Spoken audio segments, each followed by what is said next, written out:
Gold trusted gold buyers మీరు తాకట్టు పెట్టిన బంగారాన్ని విడిపించి ఈ రోజు ఉన్న మార్కెట్ ధరకు కొనబడును. కాంగ్రెస్ ప్రభుత్వం వచ్చినప్పటి నుండి ప్రతి సందర్భంలో పోయిన ప్రభుత్వం అప్పులు ఎట్లా చేసింది, రాష్ట్రాన్ని ఎట్లా దివాలా తీసిపించింది అనేటటువంటి అంశాల మీద మాట్లాడడం, అదేవిధంగా పదే పదే వేల కోట్ల రూపాయలు అప్పులు తీసుకొని రావడం, ఖజానా మీద భారాన్ని పెంచడం, కానీ తెచ్చినటువంటి అప్పుతోనే ఒక్కటి కూడా పనికొచ్చేటటువంటి పని చేయకపోవడం అన్నది మనం గత 16 నెలలుగా చూస్తున్నటువంటి సందర్భం. అంతేకాకుండా మన రాష్ట్రానికి సంబంధించినటువంటి గౌరవ ముఖ్యమంత్రి గారు నిన్నగాక మొన్న మాట్లాడినటువంటి మాటలు కూడా మనందరం కూడా చూసినాం.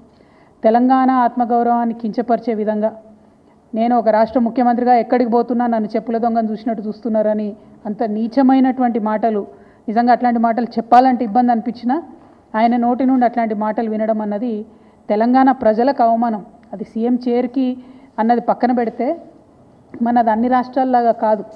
మనం ఆత్మగౌరవంతో పోరాటం చేసి 60 ఏళ్ళు సాధించుకున్నటువంటి రాష్ట్రం. అటువంటి రాష్ట్రాన్ని ఎంత గౌరవప్రదంగా మనం కాపాడుకుంటే అంత బాగుంటుంది. కానీ తెలంగాణ ఆత్మగౌరవాన్ని కించపరిచే విధంగా ముఖ్యమంత్రి గారు మాట్లాడడం బాధాకరం. అయితే ముఖ్యమంత్రి గారి మాటల వెనకాల ఆక్రోశము, బాధ వేరే ఉన్నది. ఏంది వేరేది? మొన్ననే మనం చూసినాం, 400 ఎకరాలు కంచగచ్చిబౌలి భూముల్ని కుదోబెట్టి 10,000 కోట్ల రూపాయలను అప్పుగా తీసుకొని రావడం జరిగింది. యావత్ ప్రపంచం ముందు తెలంగాణ పరువు తీసినటువంటి ఉదంతాన్ని కూడా చూసినాం. అక్కడ ఉన్నటువంటి నెమళ్లను, చెట్లను అన్నిటినీ నాశనం చేస్తే ప్రపంచవ్యాప్తంగా ఉన్న పర్యావరణవేత్తలందరూ కూడా బాధపడ్డ విషయం చూసినాం. మరి ఎందుకంత పట్టుదల?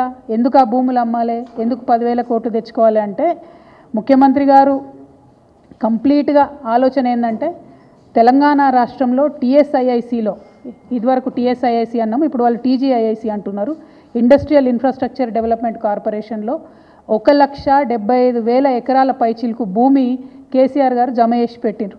కేవలం హైదరాబాద్లో కాదు, జిల్లాలలో ఉన్నటువంటి అన్ని కేంద్రాలలో కూడా ఫ్యూచర్లో ఇండస్ట్రియల్ ఎక్స్పాన్షన్ కోసం అని చెప్పి TSIICని ఒక స్ట్రాంగ్ పవర్ఫుల్ ఎంటిటీగా తయారు చేసి పెట్టిండ్రు.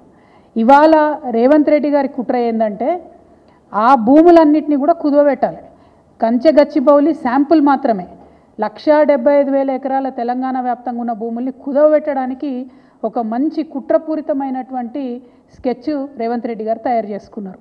మరి తయారు చేసుకున్నారు, కానీ ఆ విషయాన్ని ప్రజల నుంచి దాచిపెట్టాలనేటటువంటి ప్రయత్నం చేస్తున్నారు.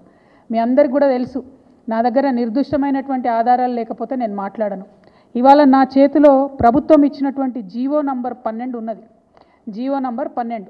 ఈ జీవో ఏప్రిల్ 11వ తారీఖున ఇచ్చిరు ఈ సంవత్సరంలో. కానీ ఇది మీకు ఎక్కడ ప్రభుత్వ వెబ్సైట్లో కనబడదు, ఇండస్ట్రియల్ ఇన్ఫ్రాస్ట్రక్చర్ కార్పొరేషన్ వెబ్సైట్లో కనబడదు, ఎక్కడ కూడా కనబడదు. ఎందుకు ఇంత రహస్యం? ఎందుకోసం దాచిపెట్టినరు? ఏమున్నది ఈ జీవోలా? ఇది చెప్పడానికే నేను ఇవాళ తెలంగాణ ప్రజల ముందుకు రావడం జరిగింది. ఈ జీవోలో ఏం చెప్తుందంటే ప్రభుత్వము ఇప్పటి వరకు Telangana state industrial infrastructure corporation అనేటటువంటిది ఒక ప్రైవేట్ లిమిటెడ్ కంపెనీగా ఉన్నది. ఇప్పుడు దాన్ని రేవంత్ రెడ్డి గారి ప్రభుత్వం నిర్ణయం తీసుకొని పబ్లిక్ లిమిటెడ్ కంపెనీ కింద మార్చడం జరిగింది. మరి ఏం మార్పు వస్తుంది ప్రైవేట్ లిమిటెడ్ కంపెనీ నుంచి పబ్లిక్ లిమిటెడ్ కంపెనీ చేస్తే అంటే ఇంకా 1,000 కోట్లు ఎక్కువ రుణాలు తీసుకొచ్చేటటువంటి అవకాశం ఉంటుంది. మొత్తం తెలంగాణలో ఉన్నటువంటి 1,75,000 ఇండస్ట్రియల్ ఐడెంటిఫైడ్ భూములు ఏవైతే ఉన్నాయో వాటిని అన్నిటినీ కూడా స్టాక్ ఎక్స్చేంజ్లో కుదవబెట్టేటటువంటి అవకాశం వస్తుంది. అందుకోసమే ప్రైవేట్ లిమిటెడ్ కంపెనీ ఉన్నటువంటి TSIICని ఇలా పబ్లిక్ లిమిటెడ్ కంపెనీగా రేవంత్ రెడ్డి గారు మార్చడం జరిగింది. మార్చడంతోనే దీంట్లో ఏమొచ్చింది, ఇదే జీవోలో చెప్తారు. మార్చుతూ వాళ్ళు నిర్ణయం తీసుకుంటే ఏమొచ్చిందంటే the company got listed on 11/12/2024 at national stock exchange and the company status got change to high value debt listed entity. అంటే హై వాల్యూలో డెట్ తీసుకోవడానికి, అప్పులు తీసుకోవడానికి, 1,000 కోట్ల అప్పులు తీసుకోవడానికి ద్వారాలు తెరిచినటువంటి ప్రభుత్వం కాంగ్రెస్ ప్రభుత్వం, తెరిచినటువంటి ముఖ్యమంత్రి గారు రేవంత్ రెడ్డి గారు. ఇవాళ నేను రేవంత్ రెడ్డి గారిని అడుగుతా ఉన్నా, మీరు ఒకవేళ ప్రైవేట్ లిమిటెడ్ కంపెనీ నుంచి పబ్లిక్ లిమిటెడ్ కంపెనీ చేస్తే పబ్లిక్ దగ్గర ఈ విషయం ఎందుకు దాచిపెట్టినరు? నెల రోజులైతే ఈ విషయాన్ని, ఈ జీవోను ఎందుకు మీరు వెబ్సైట్లో పెడతలేరు? ఎందుకు మీరు ఎక్కడ సమావేశాల్లో చెప్తలేరు?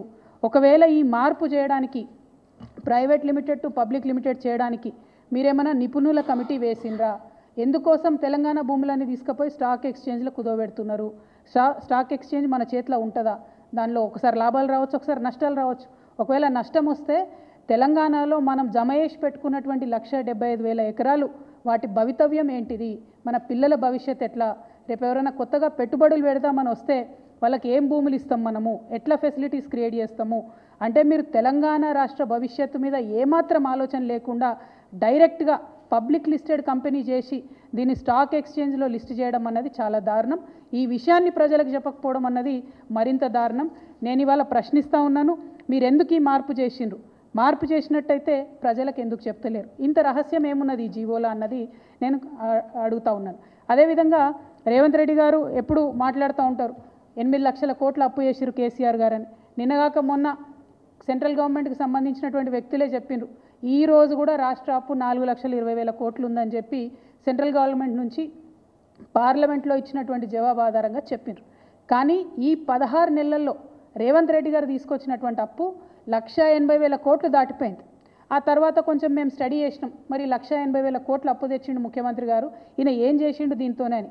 ఒక ప్రాజెక్టు కట్టలేదు, పూర్తిగా రైతు భరోసా ఇవ్వలేదు, పూర్తిగా రైతు బీమా ఇవ్వలేదు, పూర్తిగా రుణమాఫీ చేయలేదు, ఒక పెన్షన్ పెంచలేదు, తులం బంగారం ఇవ్వలేదు, మహాలక్ష్మి పథకం పెట్టలేదు, ఆడపిల్లలకు స్కీమ్ ఇవ్వలేదు, ఏమి ఇవ్వలేదు. కానీ తెచ్చిన 1,80,000 కోట్లు మాత్రం ఆరత కర్పూరం కరిగిపోయినట్టు కరిగిపోయినాయి. లెక్కలు బాగా తీస్తే తెలిసింది ఏంటంటే కేవలం 80,000 కోట్లు మాత్రమే ఇదివరకు చేసినటువంటి అప్పులు చెల్లించడానికి ఈ ప్రభుత్వం ఉపయోగించింది. ఇంకా 1,00,000 కోట్లు ఎక్కడికి పోయినాయి? మరి ఆ జవాబు చెప్పాల్సినటువంటి అవసరం ప్రజలకు ఉంది. ఇవాళ నేను డెఫినెట్గా ఆధారాలతో ఆరోపణ చేస్తూ ఉన్నాను, 1,00,000 కోట్ల రూపాయలు రేవంత్ రెడ్డి గారు పెద్ద కాంట్రాక్టర్లకు పేమెంట్లు చేసిండ్రు. ఒక తట్టెడు మట్టి కూడా ఎత్తిపోయకుండా 1,00,000 కోట్ల రూపాయలను కాంట్రాక్టర్లకు పేమెంట్ చేసిర్రు.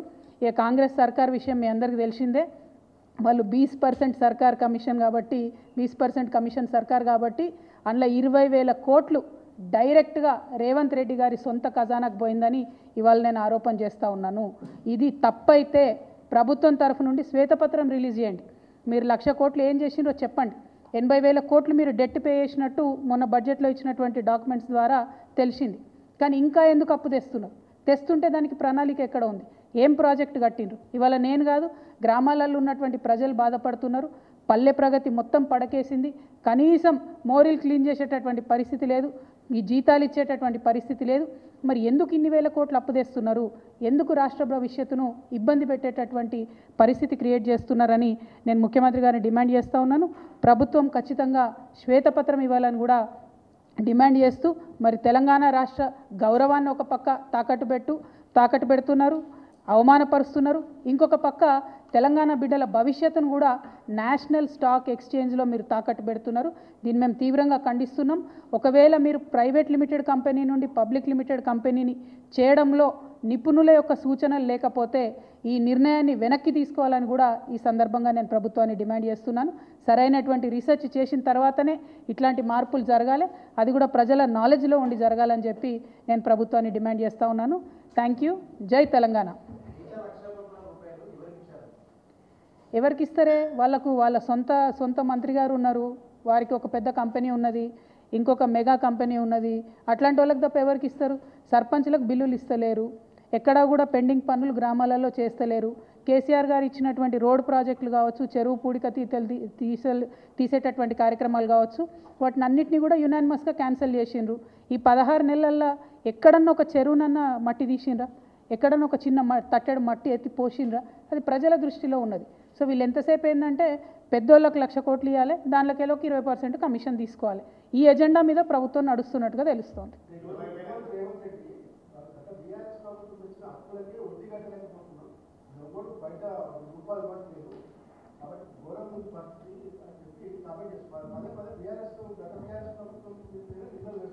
అంటే రామ్లన్న మీరు లేటుగా వచ్చిండ్రు, నేను అదే చెప్పిన. ముఖ్యమంత్రి గారు మన రాష్ట్ర భవిష్యత్తును తాకట్టు పెట్టే విధంగా, రాష్ట్ర గౌరవాన్ని కించపరిచే విధంగా క్షేత్రస్థాయిలో ఉండేటటువంటి వ్యక్తులు కూడా మాట్లాడనటువంటి భాషలో మాట్లాడుతూ ఉన్నారు.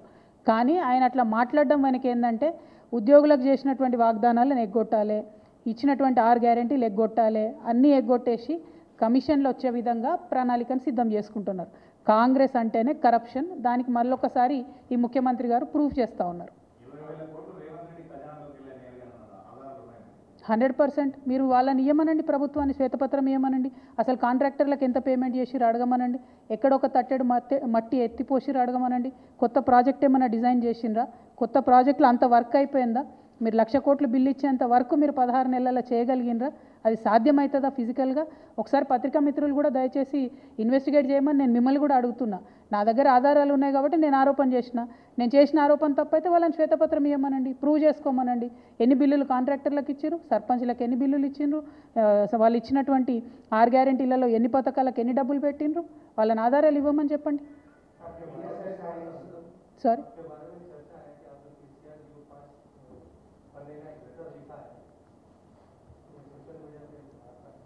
नहीं, मेरे बारे में तो चर्चा बहुत होता जी, ये आज नई बात नहीं है. बहुत सालों से चर्चा चलता मेरे बारे में. నా గురించి రకరకాల కథనాలు వస్తూనే ఉంటాయి, రకరకాల ఆరోపణలు కుట్రలు అని చెప్పి సోషల్ మీడియా అంతా బాగా నా మీద ప్రేమ అభిమానాన్ని ప్రదర్శిస్తుంటారు. నేను రిక్వెస్ట్ చేసేది ఒకటే, ఇవన్నీ ఎవరు చేస్తున్నారు ఏందో అన్నీ తెలుసు నాకు, కానీ సమయం సందర్భం వచ్చినప్పుడు మాట్లాడతాం. ఇట్లాంటి అంశాలను పెద్దగా ప్రాధాన్యత ఇచ్చి మాట్లాడాల్సినటువంటి అవసరం ఇప్పుడు లేదని చెప్పి నేను భావిస్తూ ఉన్నాను.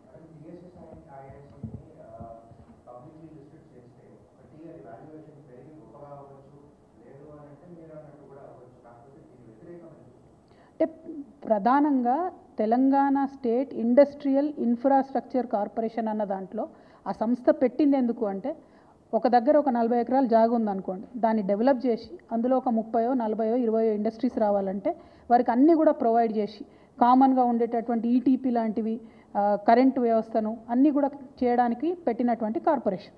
అంటే ఎగ్జిస్టింగ్ ల్యాండ్ని డెవలప్ చేసి ఇండస్ట్రీస్ రావడానికి వీలుగా చేసేటటువంటి కార్పొరేషన్.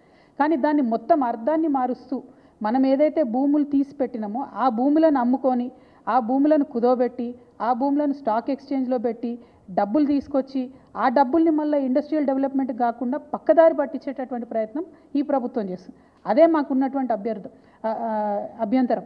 ఒకవేళ టీఎస్ఐఏసీ కనుక తన పని చేసుకుంటూ ఎగ్జిస్టింగ్ ల్యాండ్ని డెవలప్ చేసి ఇంకా పెట్టుబడులను ఆకర్షించి ఇంకా ఇండస్ట్రీస్ని తీసుకొస్తే వెల్కమ్ చేస్తాం. కానీ అట్లా చేస్తలేరు కదా. నిన్న కంచగచ్చిపోలి భూములను కనీసం అది క్లియర్ చేయకముందే, అది మొత్తం ఇండస్ట్రీస్కి అనుగుణంగా మారకముందే దాన్ని కుదవబెట్టేసిరు, 10,000 కోట్లు తెచ్చేసిండ్రు. ఆ 10,000 కోట్లు ఎక్కడికి పోయినాయి అంటే, మేము రైతు బంధు ఇచ్చినాం, పెన్షన్ ఇచ్చినామని చెప్తున్నారు. అంటే పప్పు బెల్లం లెక్క మీరు 10,000 కోట్లు పంచుకుంటే ప్రజలకు ఏం జవాబుదారీ ఉన్నట్టు? శ్రీధర్ బాబు గారు వచ్చి ఒక మాట చెప్తారు ఆ 10,000 కోట్ల మీద, ముఖ్యమంత్రి గారు ఇంకొక మాట చెప్తారు, ఇంకొక బట్టి గారు ఇంకొక మాట చెప్తారు. క్లారిటీ లేదు. తెచ్చినటువంటి 10,000 కోట్లు ఏమైనాయి? ప్రజలకు జవాబు చెప్పండి. 1,80,000 కోట్లు అప్పు తెచ్చిరు ఇప్పటి వరకు, ఏమైంది? అది ప్రజలకు జవాబు చెప్పండి. టీఎస్ఐఏసీని ప్రైవేట్ నుంచి పబ్లిక్ చేస్తే అది పబ్లిక్కి పనికొస్తుందా, లేకపోతే రేవంత్ రెడ్డి గారికి పనికొస్తుందా? రేవంత్ రెడ్డి గారు ఖజానాలో డబ్బులు తెచ్చుకోవడానికే టీఎస్ఐఏసీని మారుస్తున్నారని వాళ్ళు నేను అలిగేషన్ చేస్తున్నా. వారిని జవాబు చెప్పమనండి ప్రజలకు.